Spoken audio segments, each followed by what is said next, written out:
आज का जो एपिसोड मैंने शूट करने के लिए जगह सेलेक्ट की है, this is I think very very beautiful place and definitely you guys are going to enjoy this episode because this episode is dedicated to Konya. This is the heart of spirituality और मैं specially यहाँ पे Turkey आया हुआ हूँ काफ़ी दिनों से, लेकिन यहाँ पे स्पेशली सिर्फ एक दिन का मैंने विज़िट रखा है कोनिया के अंदर। वो इसलिए क्योंकि this is the place where Rumi the legend Rumi was actually here and he spent most of his life in this particular city. This, being human, is a guest house. Every morning, a new arrival. A joy, a depression, a meanness. Some momentary awareness comes as an unexpected visitor. Welcome them all.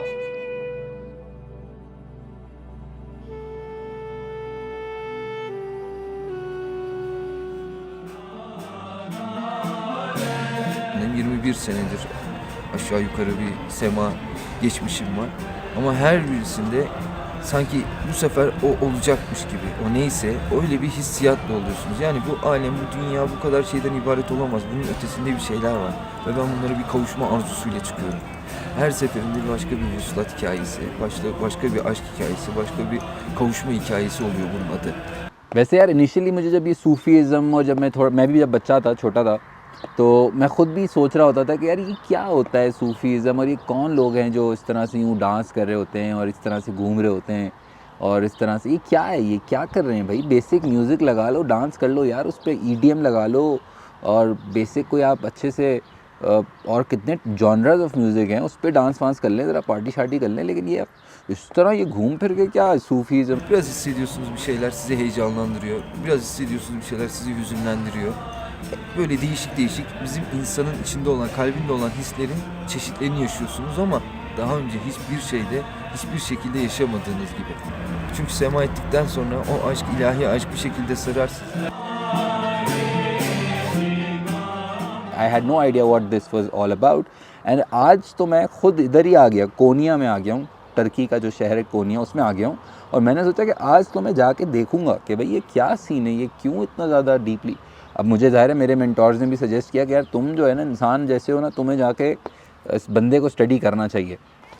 तो अब कोई भी ज़ाहिर है आपको चीज़ जिस पे बात करनी है तो आपको उसमें you need a proper understanding of it. तो मैंने उसकी बुक एक ली और बुक पढ़ना स्टार्ट करी और शुरू में तो मैं बुक पढ़ रहा था, तो फिर मैंने एक दो लोगों से पूछा कि यार ये क्या सीन है, क्या है। तो उन्होंने मुझे बोला कि यार Sufism is about the study of theology and mysticism. Theology and mysticism. मैंने कहा ये कैसे वर्ड आप बोल रहे हो, ये क्या बात कर रहे हो, ये कैसे क्या what the hell bro, that's what I was like कि यार ये मिस्टिसिज़म और थियोलॉजी ये क्या वर्ड्स हैं।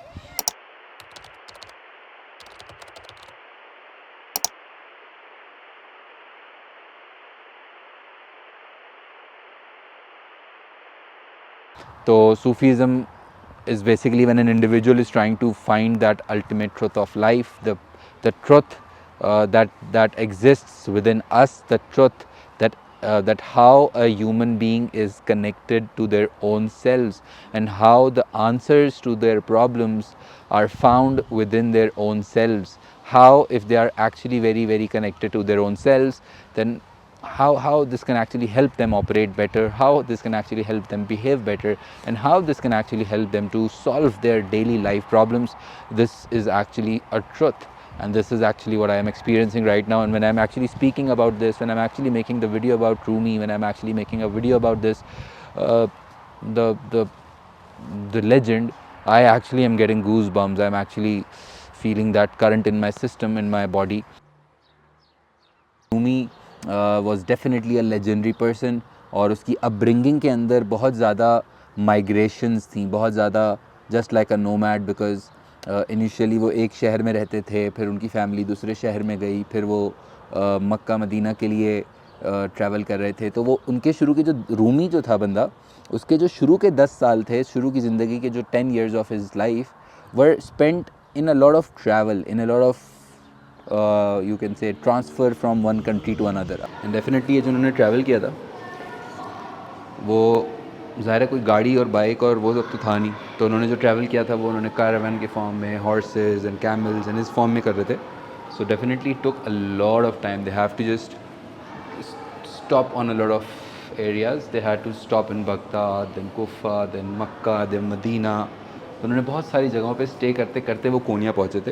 तो डेफिनेटली वो एक्सपीरियंसेस इटसेल्फ जो इन्होंने ये ट्रैवल किया था रूमी ने अपनी ज़िंदगी में, ज़ाहिर उनकी फ़ैमिली मूव कर रही थी, उनके फादर, उनके जो पेरेंट्स थे, उनकी जो फैमिली थी वो मूव कर रही थी from one country to another due to so many reasons. तो उसमें ज़ाहिर है फिर वो बीच में रुकते रुकाते जाना, डिफरेंट शहरों में रुकना, डिफरेंट लोगों से मिलना, डिफरेंट कल्चर्स एक्सप्लोर करना, वो म्यूज़िक डिफरेंट तरह के सुनना. May be flute was the main form of music and but this is what he travelled Rumi. और रूमी के ऊपर बात मैं इसलिए कर रहा हूँ क्योंकि उनकी ये ट्रैवलिंग से एक्सपोजर बहुत था. और शुरू के 10 साल के अंदर अंदर वो यहाँ तक तो आ गए थे, यानी कि अपनी ज़िंदगी के जो 10 साल थे ना उधर वो मक्का मदीना तक तो पहुँच गए थे जब वो 10 साल के थे सिर्फ. तो यानी कि वो इतना सारा ट्रैवल 10 साल की उम्र तक कर चुके थे. तो कितना एक्सपोजर उस 10 साल के बच्चे के पास होगा. थक गए भाई. कंटेंट बनाते बनाते जो है वो काफ़ी ज़्यादा मेहनत लगती है, जो बात है यार, इजी तो नहीं है. Talking about the family of Rumi. Rumi was actually very close to his father. His ideal personality was his father and उसके अब्बा उनकी बड़ी इंस्पिरेशन थे. एंड इसके अब्बा जो थे उन्होंने रूमी को बहुत ज़्यादा emotional support, intellectual support, spiritual support जो उनको मिला सारा रूमी को, वो उसकी उनकी फैमिली से मिला, उनके अब्बा से मिला specially. He was a gem. He still lives within me I believe. और उसकी जो टीचिंग्स, उसकी जो पोएम्स, उसकी जो सेइंग्स, उसकी जो बात है यार, नेक्स्ट लेवल बात है जो बात है. लेकिन तुम लोगों को मैं क्यों बता रहा हूँ, क्यों यह मैं पूरा एपिसोड रूमी और कोनिया के ऊपर डेडिकेट कर रहा हूँ, वो इसलिए क्योंकि आई नो दैट उसकी लाइफ को पढ़ने से, उसकी लाइफ को समझने से तुम्हारे पास जो चीज़ें पहुंच जाएंगी या जो तुम्हें समझ आ जाएंगी बातें, वो शायद एक बहुत प्रॉपर बात होगी which will actually stay with you forever and ever. I can guarantee on it. Sufism पे बातें करनी है, मेरे ख़्याल से मज़ा बहुत आ रहा है जो बात है. और ज़रा जगह देख लो पहले यार, जगह तो कितनी खूबसूरत.